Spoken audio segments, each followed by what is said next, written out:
At so ayan, hi guys! Welcome back sa channel natin. At eto nga, pasensya na ngayon lang. Parang grabe yung mga nangyari sa akin ito ng mga nakalipas Parang magto 2 weeks ata akong nawala ng boses. Tapos eto naman ngayon, biglang lagnat, ubo-sipon yung tumama sa akin. At yun pala, ay pag medyo naubo-ubo ako dito guys, ay huwag na natin ikat tayo, tuloy na natin kasi parang medyo naubo-ubo pa rin ako Pero yun nga, pasensya na. At ngayon lang natin ulit nasimulan ito si Kalbo. So kaya yun, ay huwag na natin patagalin pa. Simulan na natin yan. At kung saan nakalipas nga, ay dito tayo natapos. Yung sa natapos din, yung laban ni Saitama. At eto nga, pinakita na kaya hindi makakontak eto si King kasi naglalaro siya nito ng VR. At eto nga, pagtingin niya dyan sa phone niya, 104 missed calls yung nakaregister kasi nga ilang beses siya, 104 siyang reach out ng HQ pero yun, hindi siya makakontak dyan. At so now, ang continuation niyan is eto naman na. So balik rito kay Rover saka nga kay Black Sperm. So grabe, parang ang daming mga galo saka ang daming mga bruises sa katawan nito ni Black Sperm. At sabi niya nga dyan kay Rover, nakita ba ni Rover? Wala na, tapos na ba yung halimaw? Sabi niya ganyan. At eto nga ngayon, maya nag-celebrate na.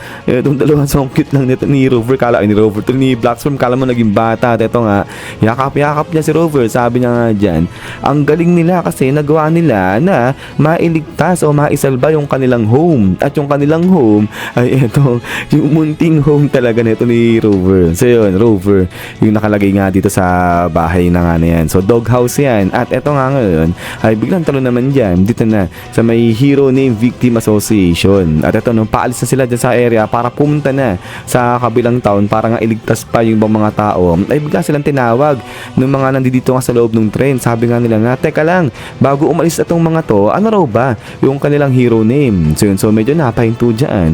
Ito si Great Degenerate. At eto ngayon, nung magsasalita na siya, sasabihin niya na yung kanyang hero name, pero bigla siyang napahinto at sabi niya nga dyan, ahem. So yun, so nag-clear throat ito si Great Degenerate at sabi niya nga dito na sila yung tinatawag na grupo na The Hero Name Victim Association. So nice to meet you, sabi nilang ganyan. So ang ganda ng tindig, ang ganda ng ngiti ng grupo na nga na to. Pero yun maya, parang taka yung mga tao, sabi nila victim, parang haba raw ng pangalan, parang ang weird ng pangalan nila. Pero yun, ay nagpasalamat pa rin itong mga tao, yun, natuwa sila. At ayun nga, nagpalipad pa yun, nagbalance sila, nagsaboy ng mga confetti, ganyan. At yun, tas ng kamay dyan itong grupo na to. So parang nakakatuwa lang. Ito nga sabi nila, thank you victim, sabi nilang ganyan. But then maya ito nga, biglang talon dito sa side ni Dr. Bofoy. At ito nga, ay parang may nag-message sa kanya. At sabi nga rito na naging effective yung defense, yung canon na galing nga sa defense system ng Hero Association kasi natalo yung halimaw. So kaya nga ito, sabi sa message sa kanya na gusto nila ng expansion pa. So kumbaga, gusto nila na maglagay pa ng mga canon dyan nga sa paligid pa ng HQ kasi nga, very effective nakatulong sa pagtalo dun kay Mirror God na isang dragon threat level. Pero ito sa isip-isip ni Dr. Bofoy, wala naman daw siyang in-install na kung ano mang canon dyan nga sa HQ. So kasi nga sila Rover naman kasi yung nagpapakawala nga ng mga parang canon sinasabi dyan. At ito ngayon sabi ni Dr. Bofoy, pero sige, ganun pa man, kahit na ano raw yun, ay tumaas naman yung kanyang reputasyon kaya tatanggapin niya muna itong bagay na to. Pero ganun pa man rin, ay dapat nga raw malaman niya kung sino yung tumalo dun sa dragon threat level na halimaw na yun. So kahit itong si Metal Knight, di niya nakita na si Saitama yung tumapos dun sa halimaw kasi nga sobrang usok dun sa area nila. At din pagkatapos nga niyan ay biglang talo na nga rito ngayon sa labas na ng HQ dahil ito nga, katahimikan na ngayon, payapa na ulit dito sa HQ. At ito ngayon, balik na si Saitama. At ito nga, ay parang sinalubong siya rito ng dalawa. So yun, so parang wala nangyari ito kay Saitama, may bit pa siya na kung ano nga dyan. At tinawag niya itong si Robert saka nga itong si Black Sperm. Sabay ito nga salita na si Saitama, sabi niya nga dyan na alam niya naging magulo, naging maingay, pero okay lang daw ba itong dalawa? At ayun, sagot na itong si Black Sperm, sabi na nga dyan na okay lang kami boss, sabi niya na yan dito kay Saitama, wala raw problema. Pero yun kita talagang daming mga bruises sa mukha nito ni Black Sperm. At ayun, tahol lang dito itong si Rover. So ano yan, parang sinasabi niya na okay lang din nga itong si Rover dyan. At so ito ngayon ay nilabas na ni Saitama itong kanyang biniling dog food. Sabay sabi niya nga dyan na mabuti naman kung gano'n na okay nga lang yung dalawa. At ito ay may binili nga raw siya na dog food at eto ay kain na raw sila dyan. At eto nga ngayon ay pinakain na ni Saitama etong si Rover saka nga etong si Black Sperm. Pero yun, habang pinapakain ni Saitama itong dalawa ay may mga nag-uusap nga rito sa likuran nila. At eto sabi ng isang lalaki rito na narinig na raw ba nila yung balita, kasi bali-balita may panibagong faction, may panibagong grupo na naman yung lumabas, isang hero group din. At pangatlo na itong grupo na to, kasi nga diba may Hero Association, tapos lumabas na yung Neo Organization, tapos ngayon ito nga yung panibagong hero faction na grupo, which is ito nga yan, yung grupo ni Saitama. So ito sabi nga itong lalaki dito sa kausap niya, bali-balita na itong panibagong grupo na to, sila yung tumalo sa pakalat-kalat na halimaw na isang Dragon Threat level na halimaw. At hindi lang yun ang malapit dito, kasi tinalo raw nila yung halimaw sa pamagitan lang ng isang suntok. So grabe, ang bilis kumalat nung ginawa nga natin ni Saitama. At ito nga ngayon, tuloy nito yung lalaki na yung tawag daw sa grupo na yun, kung di siya nagkakamali, ay Hero Name Victim Association. So yun, so sumikat na, parang kumakalat na itong pangalan nga ng grupo nito ni Saitama, yung sinamahan niya. But then ay pagkatapos nga niyan ni Sandy. So hanggang dito lang ito sa episode 283 natin. Pero yun, bago tayo matapos, explain ko lang muna yung next natin dito kay Saitama. So itutuloy pa rin natin si Saitama, pero webcomic na yung isusunod natin. So para sa mga di nakakalam ng webcomic ay eto po yan. So may kita nyo rito na magulo pa yung itsura niyan, kasi parang ano to draft lang etong si webcomic. Pero eto yung unang-unang ginagawa guys na storyline bago gawin o bago i-release yung manga. So kaya nga may kita nyo rito na parang draft pa lang yung itsura niya. Pero yun nga, ito yung unang-unang ginagawa, at kapag natapos na yung buong draft na nga ito, saka na ilalabas yung si manga. So yung storyline ng manga, dito muna yan magsisimula kay webcomic. At ito yung kinuha kong example na panel. So actually may mga ilan akong kinuhang panels para nga may pakita sa inyo. At yun, ito muna. Kung matatandaan ninyo itong panel na to, ito yung kalaban ni Tank Top Master. Itong si Heavy Smoker, yung Dragon Threat level. Ito nga, si Tank Top Master yan, kayo malilito. At ito, kung makikita nyo dyan, same yung dialogue na ginamit dito. So basahin natin konti. Did you get paralyzed?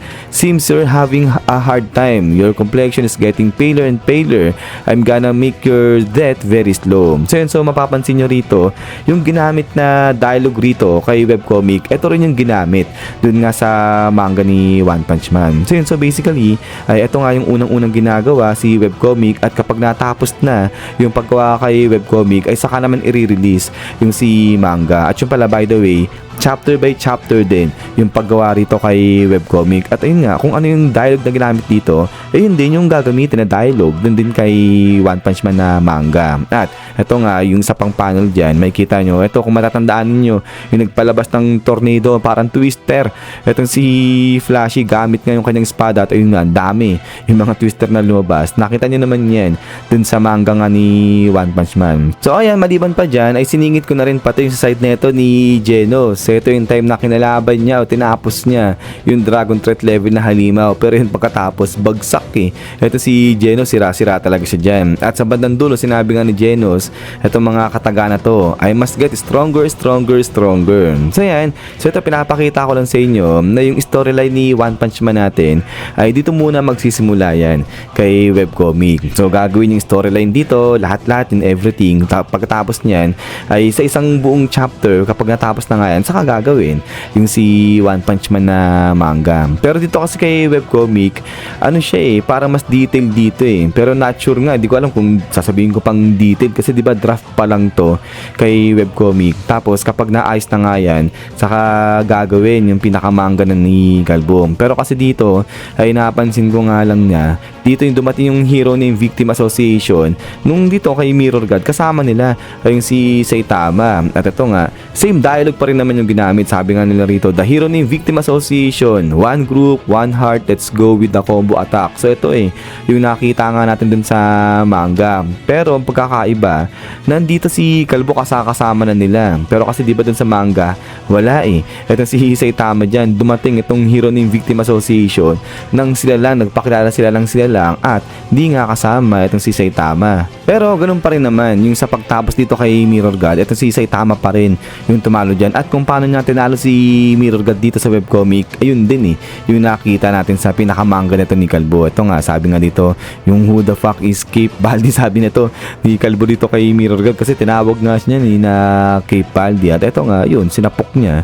Ito si Mirror God, tumalsik yan at yun sumabog. So ayun, may mga ibang details na tinatanggal pero yung storyline ganun pa rin. So bago gawin yung pinakamanga nga ni Kalbo, ay ito yung storyline kay webcomic, ayan talaga yung pinaka sinusundan nga nila. At ito nga guys, yung gagawin natin sa mga susunod, o siguro pag kinaya ko mamayang gabi na mag-record pa, ayun, sisimulan na natin. Ito nga si webcomic na to ni Kalbo. At din yun nga guys, pagkatapos nyan, hanggang dito lang. Ito si video natin para kay season 4 natin, kay episode 283. At yun pala, by the way, next time pag lumabas na yung pinaka-chapter na ito ni Saitama, ay susundan na natin yung pinaka-number nga nun, which is si chapter 234 naman na. So yun lang naman, at lastly ay isasabay na nga rin natin si Hunter x Hunter natin dito kay manga series natin kay Kalbo. So yun, so kaya hintay-hintay lang sa pag-release natin dun nga sa pinakamanga na ni Hunter. At ayan guys, ay ulit maraming salamat ulit sa walang sa pag-support sa channel natin. At yun siguro ay pakipag-pray na lang ako guys sa aking good health. Grabe, nanghingi ng prayer request But anyways nga guys, ay ulit ay lagi mag-ingat. God bless niyo lahat at kita-kits tayo ulit.